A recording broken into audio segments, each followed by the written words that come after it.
라디오 반민특위 사용 설명서. 하나, 개념 있는 여자들의 센수다 라디오 반민특위와 개념 있는 역사 버라이어티 극장 라디오 반민특위를 격주로 진행합니다. 둘, 자라나는 청소년들과 스마트 시대에 소외되어 있는 어르신들 및 주부님들을 위해 건전한 역사 버라이어티 라디오 드라마를 준비했으니 온갖 방법을 동원해 주변의 스마트 소외 계층에게 들려주세요.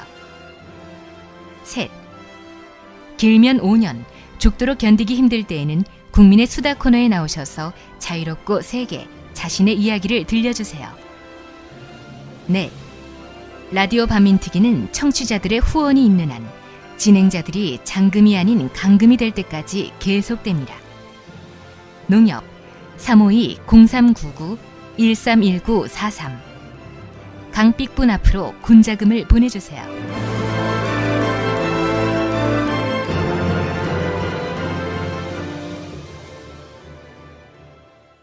예, 안녕하세요. 개념 있는 여자들의 센수다 라디오 반민특위 2013 정의충만 선입니다. 안녕하세요. 진입니다. 네, 안녕하세요. 민주주의자 분입니다.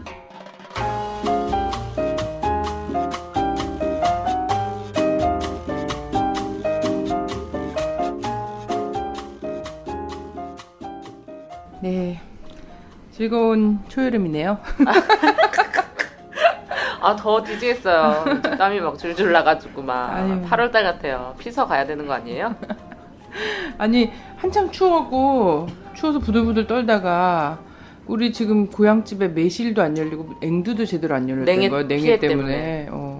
그런데 지금 한여름이야 또. 세상에 미쳐가고 있어. 와, 그래요. 네, 요즘 좋은 일 있으시잖아요. 얼굴이 확 피셨네요.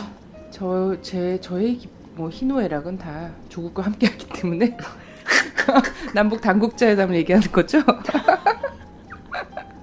왜 저러지? 남편이 돌아왔습니다. 네. 정말 감사하고요. 대한민국 정부 관계자 여러분께 정말 감사합니다. 왜냐하면 우리 부부의 정말 오랜 신혼을 보장하기 위해서 지금 국가적 차원에서 계속 신혼을 연장시켜주고 있어요. 윤미진 씨가 완전 무죄, 모든 부분에서 무죄를 받고 나왔는데, 무죄를 받은 건 기쁜 소식이지만 7개월 동안 구치소에 계신 거잖아요. 원래 6개월이 최고 있을 수 있는 기한이 6개월 아닌가요? 아니요, 그렇진 않고요. 1심을 구속 상태에서 최대 할 수 있는 게 6개월이고, 그 다음에 2심 같은 경우는 4개월이에요. 4개월 안에 구속된 상태에서는 다 해야 되는데, 한 3번 정도 연장을 했기 때문에 7개월까지 갔어요. 어쨌든 억울한 옥살이를 7개월이나 한 거잖아요. 네, 그쵸. 억울한 걸로 치면 10년 수배와 우리 부부 도합 10년의 징역살이가 다 억울하긴 하지만, 네. 이번에는 완전 무죄로 나왔기 때문에 이 완전 무죄와 관련해서 근데 또 검사가 바로 상고했더라고요. 대법원에. 억울하다 이러면서. 억울하지. 뭐가 억울해. 7개월 동안 옥살이 한 사람도 가만히 있는데 왜 지가 왜 억울해, 검사가. 왜냐면 지금까지 국가보안법은 자기가 써주면 써준 대로 판결문 그대로 읽었거든. 네, 근데 이번엔 다 부인당한 거예요. 그래서 검사가 정말 되게 희한하게도 원래 선고하는 날 검사가 나오질 않거든. 네. 이 법원에 나오질 않는데 검사가 나와서 무려 34명의 윤기진 앞에 선고를 다 듣고 앉아있어요. 1시간 이상 걸리는 걸. 다 듣고 앉아서, 이 사람은 윤기진 검사였거든, 공안검사. 근데 이 판결문을 듣다 보니까 윤기진의 항소를 다 받아주겠습니다. 이런 얘기가 나오니까 다 읽지도 않았는데 벌떡 일어나서 문을 쾅 닫고 나갔어. 검사 저 법정 모독죄 아니에요? 구속해야 되는 거 아니에요? 법정 모독죄로? 그렇죠. 법정 모독죄 같은 경우에는 구류를 며칠을 살죠. 우리 판사님 왜 적용을 안 하셨지? 공정하게? 우리가 그랬으면 적용했을까? 아니, 읽고 계시는 거에 바로 할 수 없었던 거지. 판결을 다 읽어야 되는 거니까. 왜 이렇게 나빠하셨을 것 같아요. 예의가 없을까? 나쁜 검사. 근데 이번에 막 그런 얘기가 나왔거든요. 보통은 이래요. 대한민국 국가의 존립 안정과 자유민주적 기본 질서를 위태롭게 한다는 점을 알면서 대한민국의 정부를 친미 4대 정권이라고 하는 북의 표현에 동조함으로써 이렇게 쭉 하거든요. 난 판결문 너무 길어. 쓸데기 없는 말이 너무 많아. 네. 근데 이게 이제 검사 공소장과 똑같은 표현이에요. 근데 여기서 판사 어떤 얘기를 했냐면 친미 4대 정권이라든가 좀 친미 4대적이다라거나 사실 이명박 정부가 친미 4대적이라는 굉장히 아니 형도 인증해줬잖아 투더코어라고. 그러니까 인증까지 받았는데 이상득이 직접 대사관까지 가갖고 이렇게 얘기를 해줬는데 근데 이 친미 4대라든가 반미를 외친다거나 뭐 친일 반일 이거는 어느 시기 어느 그 상황에서나 있을 수 있는 정치적 견해다. 이걸 가지고 단순히 이런 표현 썼다는 걸 가지고 북의 의견에 동조해서 이적 목적이 있다고 볼 수 없다. 이렇게 얘기를 한 거예요. 이게 너무 판사님이 공부를 많이 하셨네. 근데 당연한 얘기잖아. 사립과 분별하시네. 그러니까. 근데 당연한 얘기인데 이거를 대한민국 법원에서 들었다는 것만으로도 엄청난 뭔가 감동인 거야. 그러네요. 예. 어쨌든 뭐 더 궁금하신 분은 우리 정의춘만 선님과 그 선의 남자 윤기진 씨가 얼마 전에 국민TV 정은현의 타임라인에 출연하여 네. 약 장장 1시간 동안 네. 예, 다 설명했으니까 그거 들으시면 될 것 같아요. 팟캐스트의 좋은 점이 이런 거 아니겠습니까? 네, 지난 그렇습니다. 방송도 들을 수 있고 또 그 전 얘기 그 전에 구속됐다 나온 이야기를 듣고 싶으시면 라디오 반민특위 선의 남자 윤기진 편을 들으시면 될 것 같아요. 네. 여기까지 하고 중요한 많네. 얘기가 많으니까요. 윤기진 씨 얘기 말고도. 그럼요. 예. 네, 광고 하나 드릴게요. 6월 13일 날, 이제 6월 13일, 왜 6월 13일이냐면, 6월 15일 공동선언 우리 나왔잖아요. 네. 6월 달 되면 약간 이제, 통일에 대한 기운이 파르파르 솟아나는 그런 또 달이기도 해요. 정동영 전 통일부 장관님이 이제 강연을 하신대요. 예, 그래서 조계사 국제회의장에서 목요일 오후 7시니까요. 많은 참여 부탁드립니다. 네.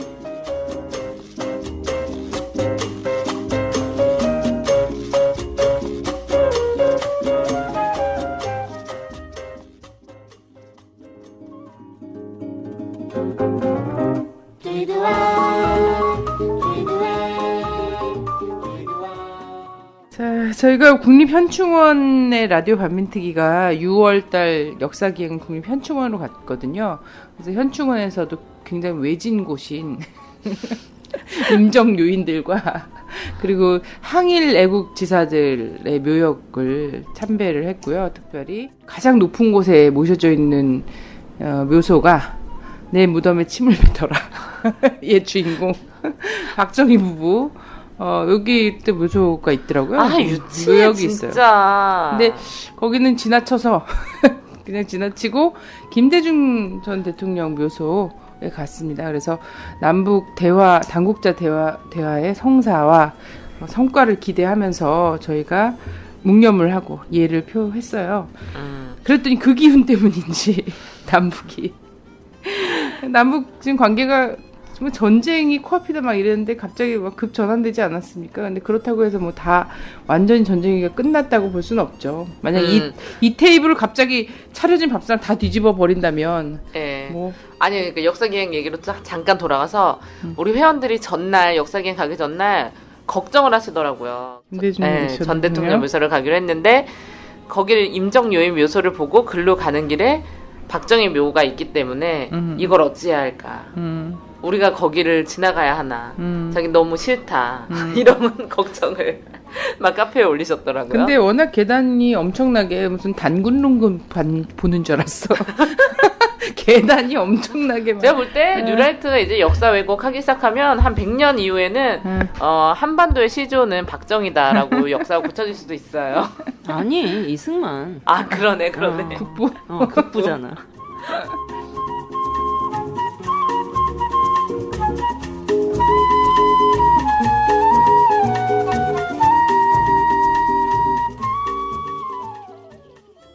당국자회담 얘기 좀 해보고 싶은데요. 보니까 김양건 씨가 누구냐 사람들이 김양건 씨가 누구길래? 처음 들었어요. 제가 무식한 건가요? 많은 분들이 잘 모르죠. 아니요. 저 진짜 평범한 처음 거예요. 들었어요. 평범한 거. 네. 분이 평범하기가 쉽지 않은데 평범한 거 수준에 맞춘 전 거지. 처음 들었어요. 그래서 무슨 뭐 어마어마한 그분이 북에서 어마어마한 뭐 실세인가요? 실세인가요? 왜 이렇게 김양건 씨가 아니면 안 된다라고 막 이렇게 난리를 치는 뭐 건가? 정식 직함은 조선노동당 통일전선부장이죠. 네. 그렇기 때문에 사실 높은 급은 급이죠. 그래서 만나고 싶은 열망은 남측 당국에 이해는 하겠습니다만, 아니 이분들이 격이 맞는 대화를 해야 된다라고 얘기하시잖아요. 그럼 격이 맞는 사람이 오는 게 맞는데 김양건 비서를 불러내는 거는 저는 아니라고 생각합니다. 물론 올 수는 있겠죠.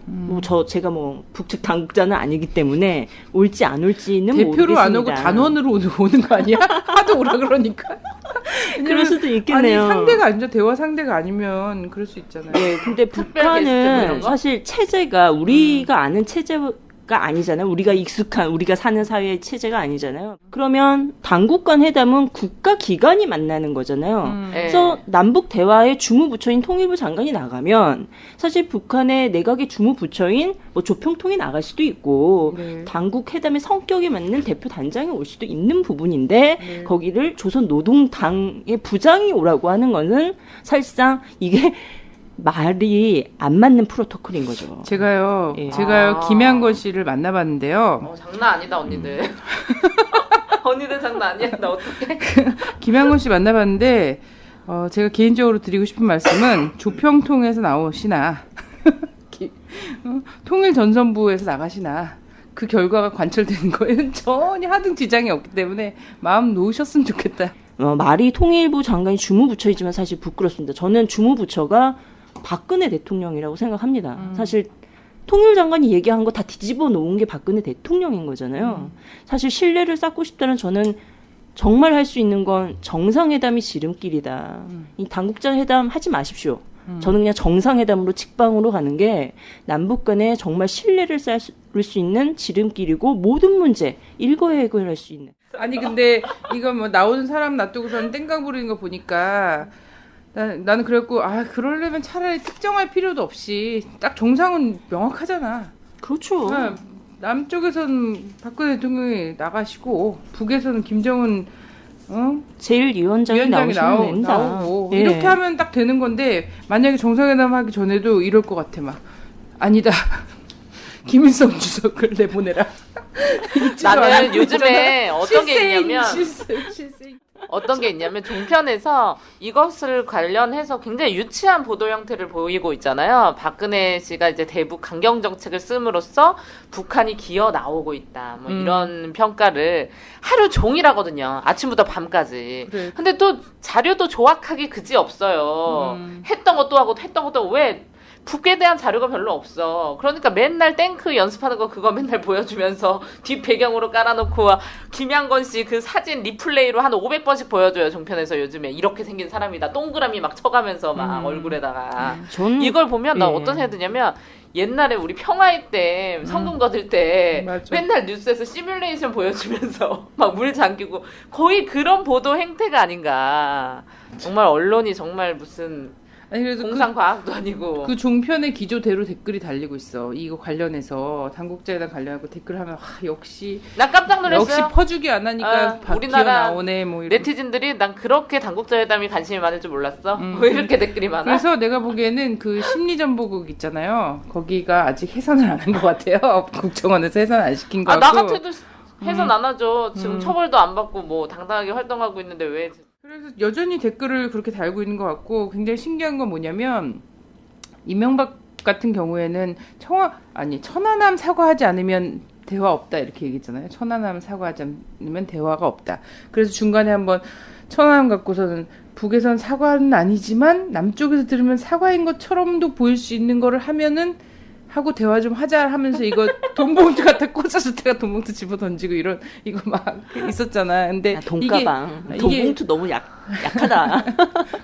아니 자유선진당에서 돈봉투를 갖다 줘서 그런 거 아니냐 막 이랬잖아. 또 더 많이 쐈어야지 막 5천만 원이 뭐냐 막 이랬는데 근데 그때 그 원칙이었어. 이게 이명박 정부의 원칙은 천안함이었어. 박근혜 정부의 원칙은 뭐였냐면 머리에 핵을 이고는 절대로 대화할 수 없다. 머리에 핵을 이고는 살 수 없다. 대화할 수 없다. 그리고 핵 군사 무력 군사 무력과 경제 발전, 병진 노선은 불가능하다. 그걸 폐기하지 않으면 대화 없다. 이런 식으로 얘기를 했었거든. 북의 체제가 무너지지 않는 한 대화는 없다는 거네요. 근데 사실 그거를 아무것도 바꾼 게 없거든. 그러니까 내가 생각하기에는 청와대가 침대 방향을 바꾼 것 같아. 그래서 박근혜 발 밑으로 간 거지, 핵이. 머리 위에. 언니 그런 핵이. 자꾸 고급 유머하지 마세요. 아, 그래? 알겠어. 힘들어요. 아니, 그러지 않고선 도대체 대화에 나설 이유가 없잖아. 지금 울며 겨자 먹기로 지금 대화에 나선 거야, 지금. 안 그러면 영영 못하거든요. 이명박 정부처럼. 그래요. 종편에서 계속 이제 타이틀로 걸고 있는 게 금강산 관광 개성공단 재개의 활로가 열릴 것이다. 뭐 이런 얘기 하는데 사실 저도 그걸 들으면서 웃긴 게 대다수의 사람들이 그 두 가지를 북한에서 막은 걸로 알고 있거든요. 근데 금강산 관광도 사실 이명박 정부가 막은 것이고 개성관광도 마찬가지 아닙니까? 우리 정부가 하지 말라고 한 것인데 왜 그거를 북한한테 자꾸 잘 되길 바라고요. 내일인데 당장 지금 녹음을 지금 하니까 우리가 내일 이게 방송이 되잖아. 네. 그러면 다 지나간 소리 갖고 우리가 떠들 수도 있는 거긴 하지만. 그렇죠. 근데 어찌됐든 지금까지에서 오랜만에 보면 이런 회담이 열렸을 때 정상회담이든 장관급 회담이든 어쨌든 수많은 전진이 있었잖아요. 역사의 전진이. 그걸 또 퇴보시키는 또 또라이들이 계속 나와서 그런데 네네. 전진은 항상 늘 비약적으로 있었기 때문에 내일 대화에 저는 일단 기대가 큽니다. 네, 좋은 성과를 만들어내는 첫 발을 잘 띄었으면 좋겠습니다. 네네. 반백년 분단의 장벽을 걷고 통일의 새날을 여는 서울에서 만나요. 경의선 기차 타고 평양에서 만나요. 경의선 타고 경의선 통일의 철길 따라 우리 함께 만나요.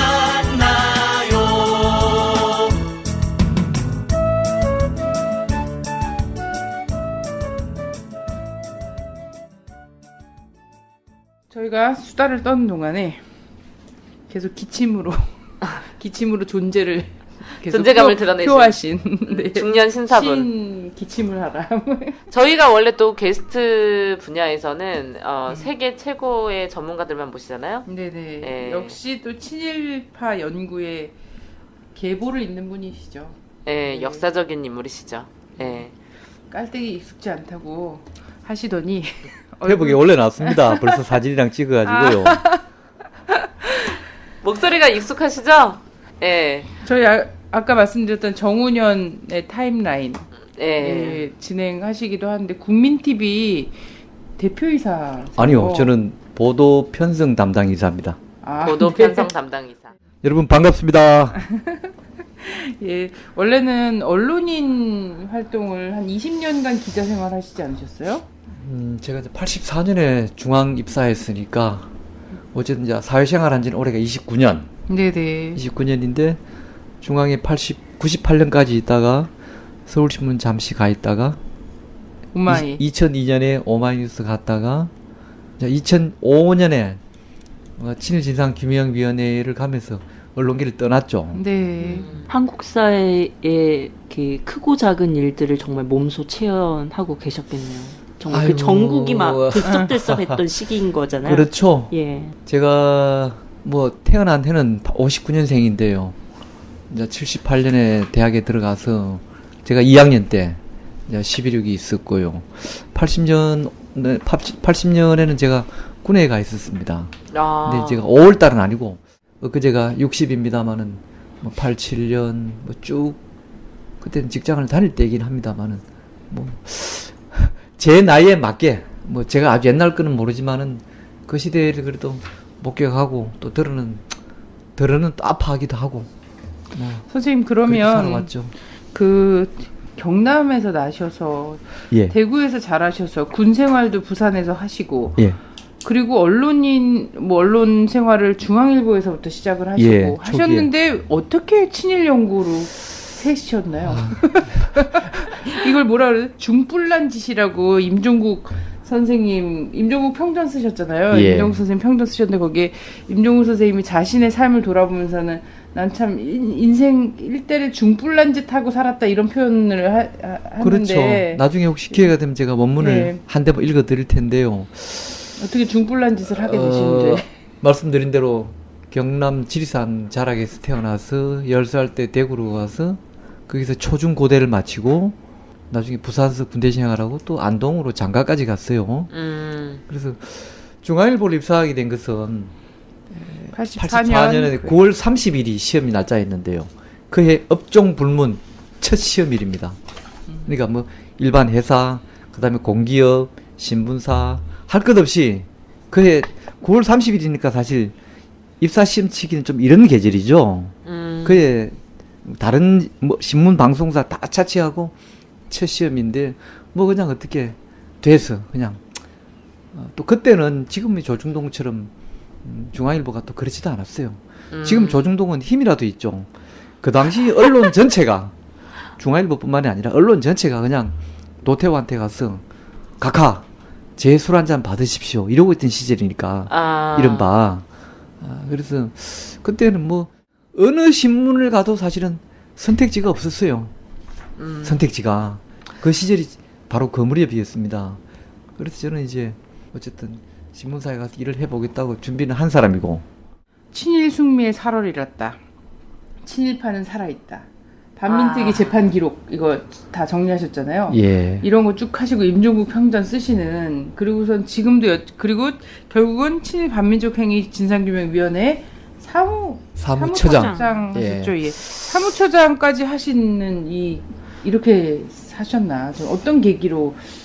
원래 생각한 것도 아니고요. 네. 저는 뭐 역사학도 다니고 제 전공은 문헌정보학이에요. 그래서 우연한 것 같았어요. 이런 질문을 몇 번 받아보기도 했습니다만은 사실 저는 그때까지만 해도 뭐 친일파하면 을사오적밖에 몰랐어요. 부끄럽지만은 왜? 저라고 뭐 특별히 안 가르쳐주는 걸 제가 태어날 때부터 머리에 뭐 달고나 할 수도 없고요. 네. 88년경으로 제 기억나는데요. 그 당시 조선일보에 주간조선이라는 게 있었는데 네. 그때 주간조선에 작가 기자 남영순의 인간탐험 이런 게 있습니다. 작가인 기자 그 이름이 나십니다. 남이 아니고 나명순 작가 기자 남영순의 인간탐험 이런 연재물이 있었는데 주간조선에 한 6-7페이지를 아주 현장에 가서 그러니까 그때 이제 임종국 선생님이 천안 계실 때니까 이 남영순 기자가 천안 임종국 선생님 집에 가서 내가 보기엔 하루 묵었던 것 같아요. 네. 정말 얘기도 자세하고 다양한 현장 사진에 그때 임종국 선생 천안에서 밤 농사를 짓고 있었어요. 산에 네. 밤밭에 그 집이 하나 있어요. 거기서 사셨거든요. 그러면서 이제 임종국이란 인물을 별로 알려지지 않은 인물이죠. 근데 아주 자세하고 애정을 가지고 쓴 글이었어요. 주간 조선이든 뭐 월간 조선이든 가끔 이렇게 좋은 글이 있습니다. 예. 그 회사와 어울리지 않는 기사들을 가끔 쓰는 경우가 있어요. 있습니다. 예. 근데 어쨌든 임종국 선생님 같은 경우에는 80년대, 90년대 국문과나 역사학도들은 사실 굉장히 충격적으로 받아들일 수밖에 없는 친일 문학론 이런 걸 쓰신 분이거든요. 예, 그래서 국문과나 사학과의 학생들이 대부분 운동권으로 진출할 수밖에 없게 만든 배우세요. 중요한 사상적 배우 세력이죠. 집어면은요. 임종국 선생님이신데 그분이 89년도에 돌아가셨는데 88년도에 주간조선 거기에서 다뤘다. 예. 88년 지금 보니까 제가 임종국 평전 뒤에 부록에 있는 것은 임 선생이 쓰신 것만 목록을 해놨네요. 거기서 내가 임종국이라는 인물을 처음 알았어요. 그래서 이런 사람이 있네. 얘기를 쭉 보니까 그동안 쓴 책도 소개가 되어 있는데 간단한 친일에 관한 얘기도 있고요. 그래서 아주 흥미로우면서도 저로서는 좀 충격적이었어요. 우리가 배운 거하고 좀 다르네. 사실 저는 그때까지 친일 문화론을 읽지 못했습니다. 네. 저는 소위 그 당시까지 스포츠를 운동을 열심히 안 해가지고요. 그런 걸 잘 몰랐습니다. 그래서 그 이후부터 제가 그동안에 임종국 선생이 쓴 책들을 이제 좀 찾아서 도서관에 가서 이제 보면서 쭉쭉 빠져들기 시작했어요. 스펀지처럼. 예, 쭉쭉. 그러다가 이제 그 이듬해쯤에 선생님을 천안으로 한번 가서 한번 뵈야 되겠다. 왜냐하면은 어디 가서 뭐 선생님하고 이렇게 뭐 묻기도 하고 그거 봤어? 그러면 예, 봤는데요. 이렇게 대화가 될 수 있다라고 하는 그냥 뭐 지식의 대화 수준이 아니라 그냥 만나서 이제 간단한 대화를 할 수 있는 정도로 선생님 책을 그때 한 1년에 걸쳐서 다 읽었어요. 네. 그래서 선생님 가서 한 배회지 하다가 어느 날 아침에 한겨레 보니까 부음이 실렸더라고요. 그래서 사실 저는 임용국 선생님 뵙지 못했습니다. 네. 너무 가슴 아프셨겠다. 네, 사실은요. 근데 제가 말씀을 들으니까 뭐 어쨌든 못했어요. 남영순 작가님이 쓰신 그 예. 칼럼을 보고 관심을 가지셨지만 그냥 뭐 운명처럼 다가왔다. 예. 뭐 이렇게 사실은요. 봐야 되겠네요. 예. 사랑에 빠지듯이. 에베레스트가 거기 네. 있기 때문에. 저한테는 아무런 임종국이랑 인연이 없어요. 고향 네. 선배도 아니고 이 양반은 고대 나왔잖아요. 저는 경북대 나왔고 대학 선배도 아니고 분야도 다르고 뭐 그 당시 이분은 천안에 그 시골에 밤나무 숲에서 조그마한 집 하나 짓고 살고 그러니까 이런 그 아티클을 통하지 않았으면 저하고는 지구라는 행성에서 인연을 쌓지 못했을 겁니다. 네. 선생님 앞으로 선생님 이제 계속 더 유명해지실 거고 계속 이제 여기저기서 선생님께 왜 임종국 편단을 쓰셨습니까? 이런 질문이 더 많이 하실 것 같아요. 앞으로 선생님 사시는 동안 그러면 이제 멋있게 잘 모르겠어요 이렇게 하지 마시고 임종국이란 사람이 거기 있었기 때문이다 이렇게 나 그런 거 잘 뭐해요. 그는 나의 운명이었다. 아니 뭐 근데 이런 그 힐러리 겸 모방이야. 관심을 가지고 뭐 또 1년간 책을 보고 그렇게 끝날 수도 있는 문제인데 이후에 이제 평전까지 쭉 쓰신 거야. 이렇게 삶을 쭉 이어오신 거잖아요. 그거의 원동력은 무엇이었나요? 그건 답이 바로 나옵니다. 예. 선생님이 바로 돌아가셨기 때문이에요. 아. 예를 들어서 선생님이 계속 선생님은 환갑 막 지나고 돌아가셨습니다. 만 60이에요. 네. 선생님이 계속 더 오래 살아 계시고 글을 쓰시고 책을 쓰시고 한다면 저는 한동안까지는 독자 수준에 머물렀을 것입니다. 근데 선생님이 떡 돌아가시고 나니까 돌아가신 게 89년 11월 5일. 근데 우리는 해마다 3일절이 돌아오고요. 3월이면은 8월이면 광복절이 들어오고 해마다 돌아오고요. 해마다 그때 되면 신문이나 방송 잡지에서는 3.1절 특집, 광복절 특집, 또 친일파 특집, 뭐 독립운동가 연재, 다양한 기획들이 있는데 그런 기획들의 상당수를 임종국 선생이 많이 기고를 하거나 출연을 하거나 또는 전화로 그렇죠. 알려주거나 이거 역할을 해오셨는데 선생님이 떡 돌아가시니까 이게 완전 백지 상태가 되어버린 거예요. 백지 상태가. 그래서 상실에서 오는 또 애틋함과 애정이 더 크셨던 것 같아요. 그래서 제가 이 일에 뛰어들게 된 것은 뭐냐면요. 선생님 돌아가시고 거의 되면 90년 일주기가 될 무렵인데 제가 이런 생각을 했어요. 선생님을 좀 기리는 작업이 필요한데 네. 그때까지만 해도 저는 제자가 있는 줄도 몰랐고 뭐 실제로 또 없기도 했지만은 자꾸 이걸 누군가가 좀 챙기는 사람이 있을까 이런 저 혼자만의 생각을 하면서 연모 예, 거의 연모야 선생님 사랑이에요. 일주기에 책을 한 권 내보자 이렇게 너무 내가 좋다. 구상을 했어요. 그런데 그래서 그때 제가 써놓은 기획서 아직도 제가 보관하고 있습니다만은 기념으로 꼼꼼한 남자. 예 일주기가 돼가는데 내 혼자 선생님 쓴 걸 가지고 다시 내가 뭘 창작할 수 있는 역량도 안 되고 해서 도저히 안 되겠더라고요. 예. 그래서 그때 그 무렵 정도에 마침 순국 선열 유족회에서 월간지로 간행하는 순국이란 잡지에 제가 몇 편의 글들을 써가면서 독립기념관장을 지내신 김사문 선생을 거기서 필자로서 알게 됐어요. 필자로. 근데 만난 적은 없고 잡지를 보면 이번 후에 김사문 선생이 글을 썼어요. 그러면 이분 글 참 괜찮네. 언제 한번 봐야지. 이러다가 내가 어느 날 내가 그게 순국이란 잡지의 편집장한테 김사문 선생을 언제 한번 좀 소개해달라. 내가 좀 상의할 게 있다. 이렇게 해서 그 얼마 뒤에 김사문 선생을 만났죠. 만나서 선생님 제가 사실 임종국 선생 일주기에 선생님을 길이를 책을 하나 내고 싶은데 제 혼자 낸 역량이 안 됩니다. 저하고 같이 하시겠습니까? 그랬더니 흔쾌히 같이 하고 싶다 이러셔서 그래서 김사문 선생하고 저하고 마침 또 그 무렵에 연대 정액과에서 반민특위 관련 논문을 쓴 연구자가 한 명이 있었어요. 그래서 그 양반은 논문을 줄여서 싣는 걸로 하고 그래서 제 1권 7.18라는 책을 김사문, 저, 또 이현종이라는 분이 공편입니다. 그래서 공저도 아니고. 네네. 그래서 친일파 그 인간과 논리라는 부제를 붙인 지금으로 보면 좀 엉터리 같은 책입니다. 왜냐하면 책을 내는데 창작이 없어요.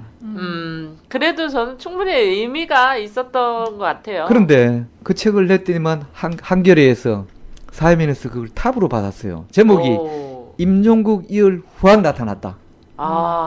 선생님이 지금 임종국 선생님 이야기를 말씀을 하시는데 마치 그 중년의 신사가 그 20대, 10대 후반에 첫사랑을 만났던 이야기를 하는 것처럼 입꼬리가 올라가시면서 눈빛이 초롱초롱하세요.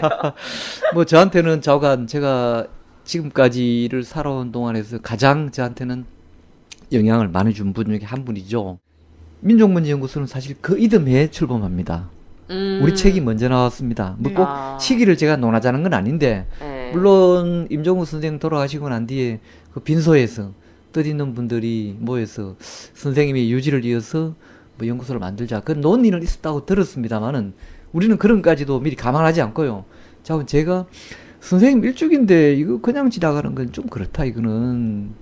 자, 그래서 그 책이 나오고 난 뒤로 이제 언론사에서 뭐 신문, 방송, 잡지에서 임종국 선생한테 쏠렸던 그런 니즈, 기고든 출연이 나한테로 다 온 거예요, 사실은. 근데 제가 아는 건 없는데 글을 좀 써줘야 될 상황이 되고 아는 건 없는데 필요 조건. 선생님을 대신해서 선생님 공부한 걸 내가 이걸 짜집기 하고 해서 시간을 떼어줘야 되고 방송이나 이런 역할을 할 수밖에 없었어요. 그러니까 나한테 이러는 거예요. 야, 다음에는 이것 좀 하나 써줄래요? 선생님 지금까지 들어보니까 핑계고요. 사실이 선생님은 그래요. 사랑에 빠지셨습니다. 출발이 그렇게 됐어요. 네, 사랑에 빠지셨어요. 그렇게 해서 제가 이날까지 뭐 이거 연구라고 하기는 그렇지만 관심을 쭉 가져왔습니다. 사실은. 근데 이게 참 그래요. 사람이 인연이라는 게 그냥 진짜 만나서 이렇게 딱 하는 것도 있지만 어쨌든 정신세계에 사람을 본 적은 없으나 없어요. 그의 자취를 직접 만나서 사사받은 제자보다 더하게 그 자취를 따라가다 보니까 임종국 평전이라는 것까지 쓰신 거잖아요. 예. 그렇게 셈입니다. 되면서 또 그 삶을 운명처럼 같이 жил머지고 가게 된 거죠. 그 사람은 누구를 만나는가에 따라서 또 인생의 향로가 달라지잖아요. 박정희는 아리가와를 만나서 제국의 아리카와 대장 만나서 일본군 장교가 되고 선생님은 또 임종국 선생님을 만나서 또 이렇게 민족 운동가로서 또 실천가로서 또 길을 가시고 가끔은 원망스러우시지 않으세요? 임종국 선생님이? 특별히 그런 건 없어요. 그런 건 없는데 연구자들 중에서 제일 고단한 분야가 역사입니다. 역사 중에서도 근현대사 관련하는 분들이 제일 고단해요. 왜냐하면은 책이 한 2만 권 이걸 다 사서 모아야 되죠. 보관해야 되죠. 그래서 저는 이미 중앙 있을 때 그 무렵부터 경찰청 옆에 제 서재가 따로 있었습니다. 연구실이. 그게 바로 보림제입니다. 네. 지금 제 블로그 이름이 보림제가 됐지만은 아마 한홍구 교수도 안 봐도 알아요. 아주 친밀한 친구는 아니지만 이래저래 또 친구이기도 하죠. 동지이기도 하고. 한 교수도 모름지기 물어보나 안 보나 그 집에 가면 한 2, 3권 가지고 있을 거예요. 근데 이제 제일 흔히 그러죠. 사회과학 중에서는 정치학이나 이런 분들은 책이 이렇게 많이 필요하지 않다는 거예요. 근데 우리는 또 책값도 비싸요. 일제시대 책 이런 거는 제가 제일 비싸게 샀던 책 한 권은 200만 원 주고도 샀습니다. 단행본 한 권에. 오늘 선생님도 아까 놀라셨지만 우리 진도 진이 자료를 뽑아온 걸 보고 되게 놀랐어요. 왜 이렇게 많이 뽑아왔었는데 저기서 더 반전은 내 쪽 모아찍기라는 거. 내 쪽 모아찍기에서 어지간한 노안. 아니 글쎄요. 그래서 제가 지금 방금 저쪽에 가서 저 없이 세 분 사진을 찍어서 제 페북에 올렸더니만 제 패친이 이렇게 올려놨어요. 진님의 방대한 자료조사의 흔적. 그 저쪽에서 찍어놓으니까 그게 쭉 늘어놓은 것이 사진에 가까이 보였거든요. 나도 몇 개가 내 앞에 먹을 거밖에 없어 오늘 또.